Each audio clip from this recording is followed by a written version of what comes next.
there will always be games where we just can't push through a turn 3 or turn 4 win attempt because there is stuff in play like a Rel, an Atali, Roxai, or just too many players that could interact with us. So today I will show you some ways to stall out the game until we can find a way to win the game. First, we got Endurance. We know it, we love it. Not only is it used for the Gyreed Sanitarium loop, it can also be pretty good against Unwalled Beach Lines or Demonic Consultation Fastest Oracle wins. So always keep an eye out for that card. We also got Collector Oof and Nullrod. Sure, normally we try to win on turn 3 or turn 4, but sometimes you know there is a player like a Kinnan or an artifact deck. It's better to just have those cards in play and completely cripple them. But be careful, sometimes you just lock 2 or 3 people off the game and the 4th one is pretty happy about it. We also got Vaccine Bubble to counter spells where no mana was used to cast. This is pretty good against free counter magic when we try to cast Lumra, but also if there is slop in the game. Trini Sphere. How to fuck a turbo player. Just jam this thing and see every other player die in misery. If this thing resolves,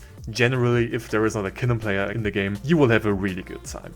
But please don't keep just the hand because it's a Trini Sphere and you have no other play. Gravedigger's Cage. Unwalled Breach players. Good luck, have fun. Tutors. Into the game. Call of Calling, Fan of Devastations. Good luck and have fun. Root Maze. This is also a really good card to just slow the game down, especially if you have an untapped in hand for turn 2, for example an Amulet of Vigor. It's also really funny to see that card when someone tries to use a fetch and then they realize, oh, I have to wait another turn to use the land. Corrupt Rotation is in general not a card that stalls the game out, but it helps us to find other cards we can use to stall out the game. We could use Strip Mine, Wasteland. The amount of times I destroy the Cradle and the other player, for example Roguefest, was not happy about it, always makes me smile.